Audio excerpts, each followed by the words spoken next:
Bienvenidos a nuestro podcast La Biblia en un año, episodio 140. Dice así: ¿Cómo encontrar paz en la adversidad? Los seguidores de Jesús se han enfrentado a la adversidad, la oposición y la persecución durante 2000 años. En algunos de los países que Pipa y yo hemos visitado a lo largo de los años, los cristianos han padecido persecuciones físicas.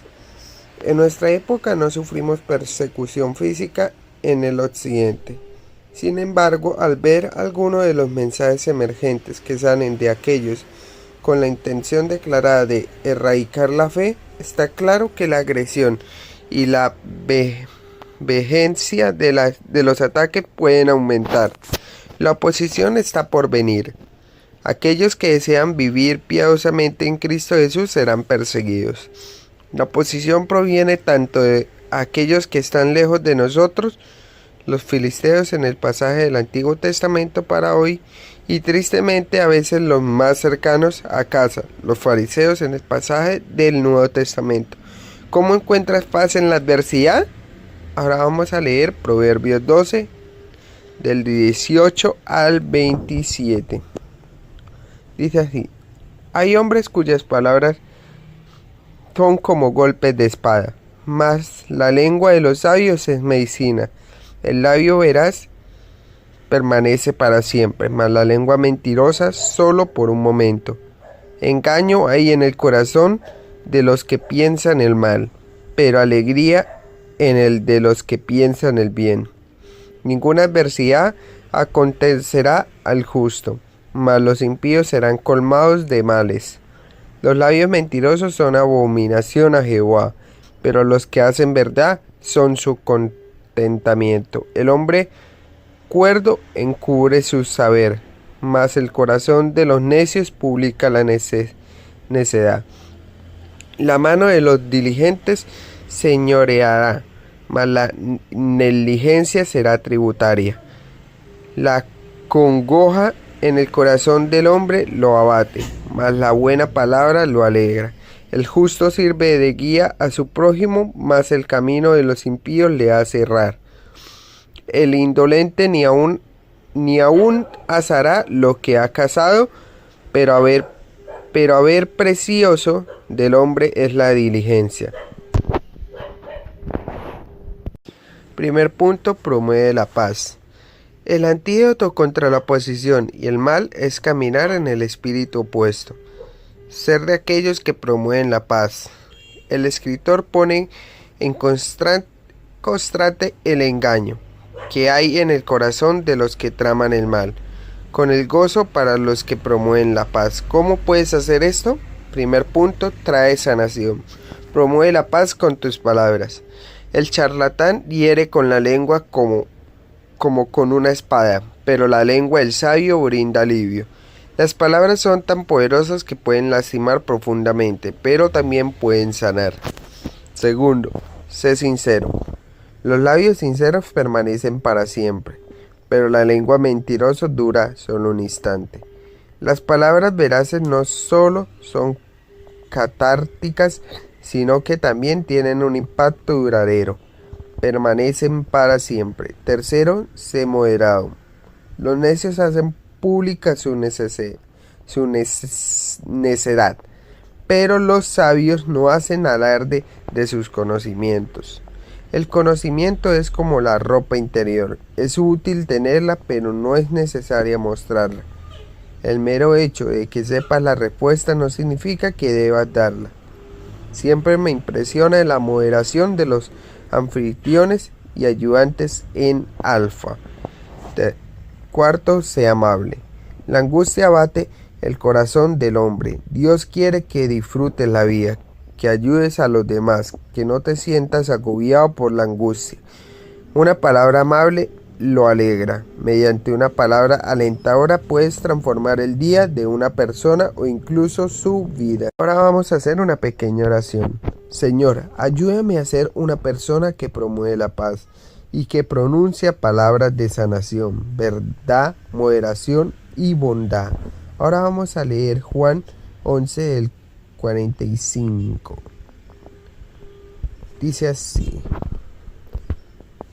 de San Juan 11:45 al 57 en la Reina Valera 1960. Entonces muchos de los judíos que habían venido para acompañar a María y vieron lo que hizo Jesús, creyeron en él. Pero algunos de ellos fueron a los fariseos y le dijeron lo que Jesús había hecho.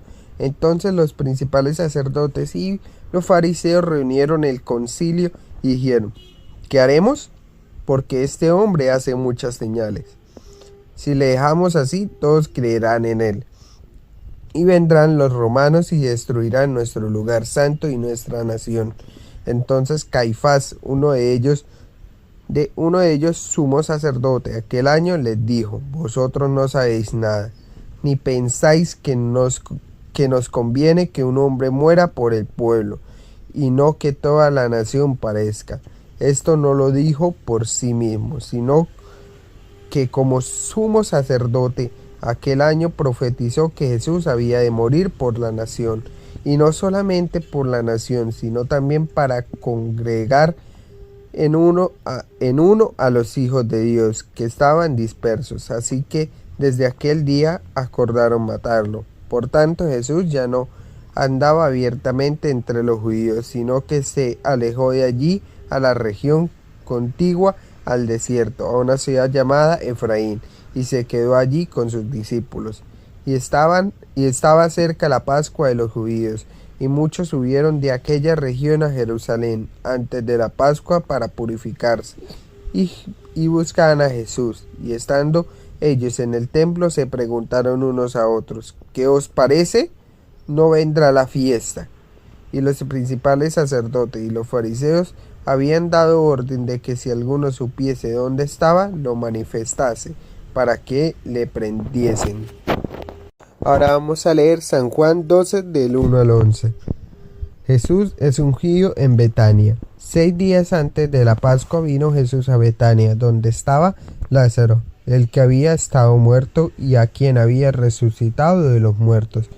Y le hicieron allí una cena. Marta servía y Lázaro era uno de los que estaban sentados a la mesa con él.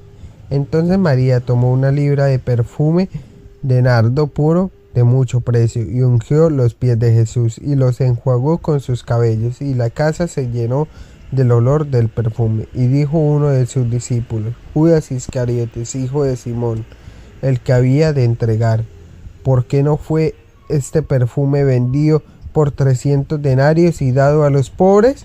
Pero dijo esto, no porque se cuidara de los pobres, sino porque era ladrón, y tenía la bolsa sustraída de los que se echaba en ella. Entonces Jesús dijo, déjala, para el día de mi sepultura ha guardado esto, porque a los pobres siempre los tendréis con vosotros, mas a mí no siempre me tendréis. El complot contra Lázaro. Gran multitud de los judíos supieron entonces que él estaba allí, y vinieron no solamente por causa de Jesús, sino también para ver a Lázaro, a quien había resucitado de los muertos. Pero los principales sacerdotes acordaron dar muerte también a Lázaro, porque a causa de él muchos de los judíos se apartaban y creían en Jesús. Segundo punto, vive en paz. Dios es soberano. Él usa incluso las peores cosas para bien.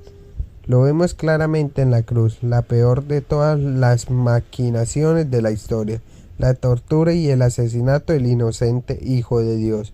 Fue usada por Dios para traer la salvación a toda la raza humana. Siendo así, puedes vivir en paz, confiado en que Dios usará para bien incluso las peores cosas a las que te enfrentes en la vida. Romanos 8:28. Jesús afrontó las conspiraciones malévolas aparentemente causadas por la envidia, un pecado al que es propensa la gente religiosa. La gente tenía envidia de Jesús porque tenía tantos seguidores y parecía tener más éxito que los líderes religiosos. Por envidia, los jefes de los sacerdotes y los fariseos convocaron a una reunión del consejo, que está en Juan 11:47. El consejo era el tribunal supremo de la nación. Comprendía 71 miembros, incluyendo al sumo sacerdote. Los jefes de los sacerdotes eran la mayoría y los fariseos una minoría influyente. Ellos preguntaron: ¿qué vamos a hacer? Fue una muy buena pregunta. Tenía envidia de la popularidad de Jesús y conspiraron para quitarle la vida. Ellos querían hacer el mal, mientras que Dios pretendía hacer el bien. Caifás profetizó: les conviene más que muera un solo hombre por el pueblo y que no parezca toda la nación. Dios es capaz de hablar a través de una gente involuntario. Juan comenta: por esto no lo digo por su propia cuenta, sino que como era sumo sacerdote ese año, profetizó que Jesús moriría por la nación judía, y no solo por esa nación, sino también por los hijos de Dios que estaban dispersos, para congregarlos y unificarlos, tal vez porque él sabía de la conspiración en su contra. Jesús ya no andaba públicamente, sino que salió de la religión, se quedó con sus discípulos, pero este no era el final de la posición a la que Jesús se enfrentaba. La posición de Judas tuvo que ser la más dolorosa de todo. Cuando María derrama el perfume sobre los pies de Jesús, Judas reprocha: ¿por qué no se vendió este perfume que vale muchísimo dinero para dárselo a los pobres? Esta a primera vista es una objeción perfectamente válida, pero leamos. Dijo esto no porque se interesara en los pobres. Seguramente tuvo que ser muy desazonador para Jesús que su amigo y discípulo Judas estuviera robando dinero de las ofrendas hechas por los generosos donantes de Jesús y sus discípulos. Jesús simplemente responde a la objeción de Judas: a los pobres siempre los tendrán con ustedes, pero a mí no siempre me tendrán. Jesús ciertamente no alentaba a quedarnos de brazos cruzados con respecto a los pobres. El hecho de que nunca llegáramos a erradicar la pobreza en el mundo no significa que no debamos intentarlo. A fin de cuentas, la compasión por los pobres fue central en el ministerio de Jesús. Más bien, Jesús estaba dirigiendo la atención de sus discípulos hacia la importancia de lo que María había hecho. Mientras todo esto estaba sucediendo, los planes contra Jesús se estaban moldeando. La envidia puede llevar al asesinato. No solo tramaron quitarle la vida, sino que también hicieron planes para matar a Lázaro, pues estaba llevando mucha gente a la fe. Sin embargo, lo extraordinario de este pasaje es la manera en que vemos la mano de Dios en acción en todo esto.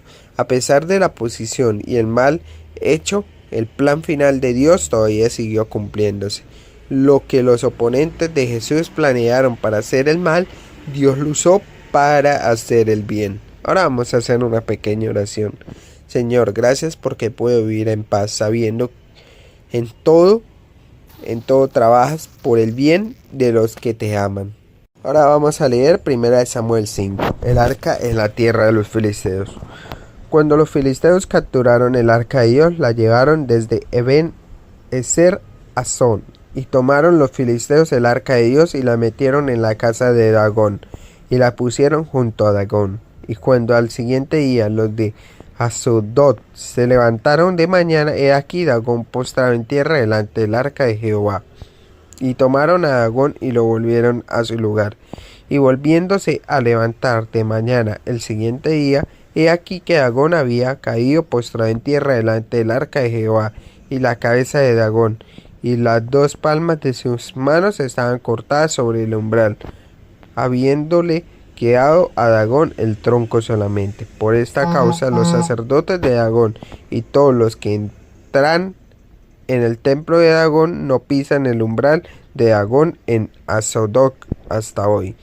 Y se agravó la mano de Jehová sobre los de Asdod y los destruyó.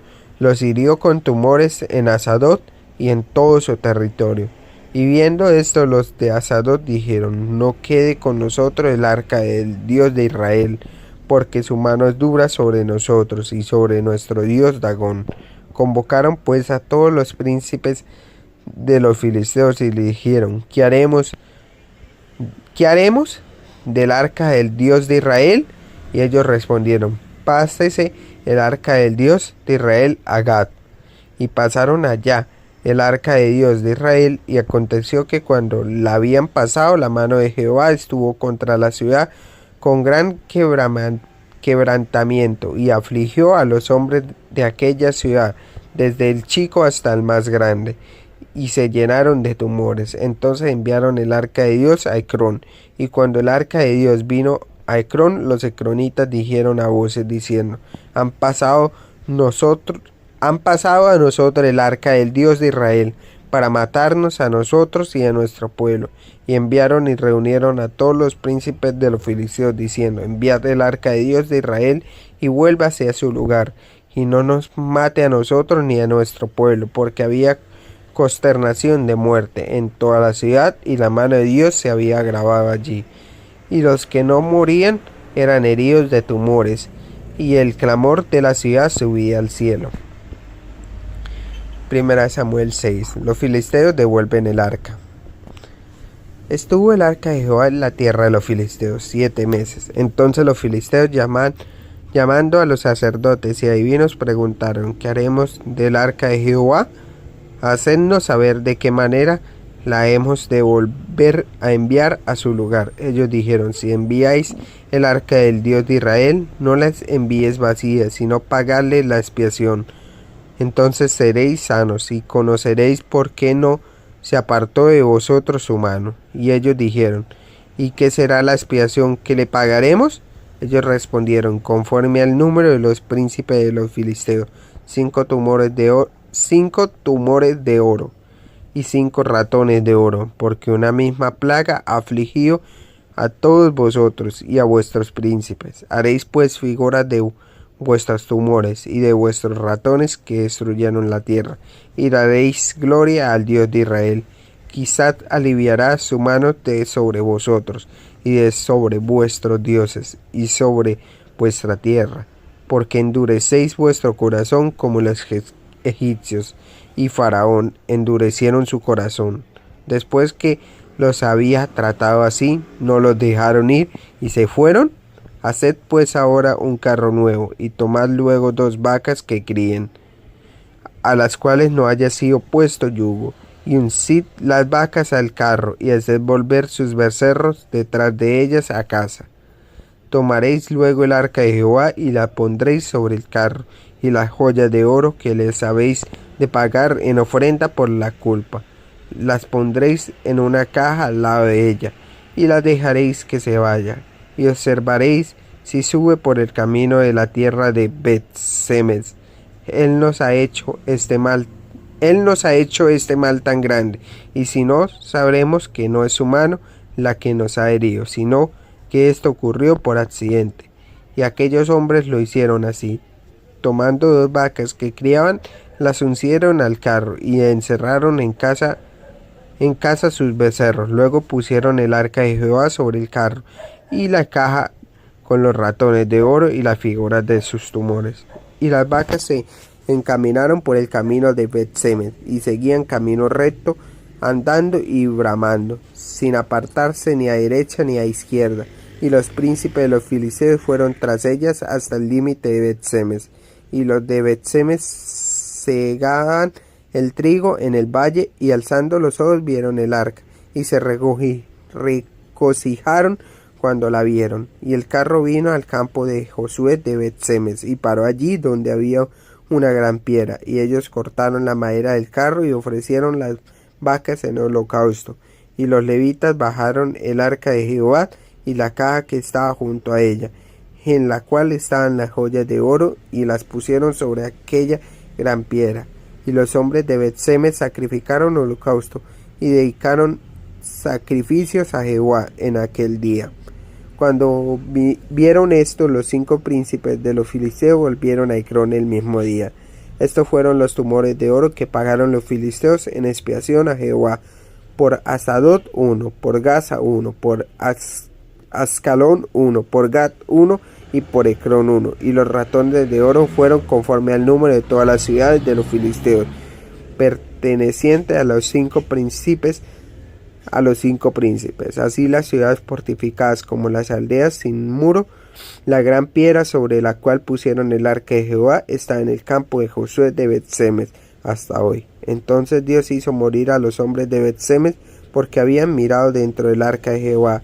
Hizo morir al pueblo a 50,070 hombres, y lloró el pueblo porque Jehová lo había herido con gran mortalidad. Y dijeron los de Bet-Semes: ¿Quién pondrá estar delante de Jehová el Dios santo? ¿A quién subirá desde nosotros? Y enviaron mensajeros a los habitantes de Kiriat Jearim, diciendo: los filisteos han devuelto el arca de Jehová. Descended pues y llevadla a vosotros. Tercer punto: ora pidiendo paz. Dios nunca olvida una sola oración que hayas hecho, aunque tú la puedas olvidar. Pueden sucederte cosas hoy que sean resultado de oraciones que hiciste hace años y ya has olvidado, pero Dios todavía está trabajando en ellas en su tiempo. Siga acumulando oraciones. La oración perseverante siempre triunfa. En el Antiguo Testamento, el arca de Dios era el lugar donde Dios estaba supremamente presente y era el lugar de la gloria de Dios. Ayer leímos, se han llevado la gloria de Israel. El arca de Dios ha sido capturada. A veces tenemos que esperar mucho tiempo para que el Señor actúe y responda a nuestras oraciones. Durante mucho tiempo. Pasaron 20 años y todo el pueblo de Israel buscaba con ansiedad al Señor. Cuando oramos durante una semana creemos que hemos orado durante mucho tiempo, pero ellos oraron durante 20 años por su país antes de que Dios actuara. El camino de la libertad a menudo comienza cuando volvemos al Señor con todo nuestro corazón. Samuel dijo: si ustedes desean volver al Señor de todo corazón, desháganse de los dioses extranjeros y de las imágenes de Astarte. Dedíquense totalmente a servir solo al Señor, y Él los librará del poder de los filisteos. Así que los israelitas echaron fuera a los ídolos de Baal y a las imágenes de Astarte, y sirvieron solo al Señor. Lo primero que debes hacer en tu vida cuando estás buscando la presencia y ayuda de Dios es quitar cualquier cosa que se está distrayendo tu atención y enfoque lejos de Dios. Después de regresar al Señor fue necesario un periodo de confesión y arrepentimiento que se manifestó mediante su ayuno. También ayunaron durante el día y públicamente confesaron: hemos pecado contra el Señor. Finalmente fue la intercesión de Samuel y la presencia en la oración durante 20 años lo que trajo al pueblo de Dios la victoria. Samuel dijo: yo rogaré al Señor por ustedes. Ellos le pidieron: no ceses de clamar por nosotros al Señor nuestro Dios, para que nos guarde de las manos de los filisteos. Samuel clamó al Señor en favor de Israel y el Señor le respondió. Reconocían que era una respuesta asombrosa a la oración. El Señor no ha dejado de ayudarnos. Fueron liberados del poder de los filisteos y hubo paz en la tierra. Ahora vamos a hacer una pequeña oración. Señor, me entrego otra vez para servirte a ti. Solamente perdona mis pecados y los pecados de tu pueblo. Clamo a ti pidiéndote liberación y paz. Oro para que veamos a mucha gente en esta tierra poniendo su fe en Jesús. Pipañae, Samuel 5:4. Pero al día siguiente, cuando se levantaron, volvieron a encontrar la estatua tirada en el suelo, boca abajo, frente al arca del Señor. Sobre el umbral estaba su cabeza y 2 manos separadas del tronco. Cuando la presencia del Señor está en un lugar, el poder de Dios es liberado y los falsos ídolos acaban rotos en el suelo. Y recuerda que este podcast está hecho por el pastor Nicky Gumbel de la iglesia HTB en Londres, y el que le dio vida a este podcast fue Jesús David Rodríguez Rojas.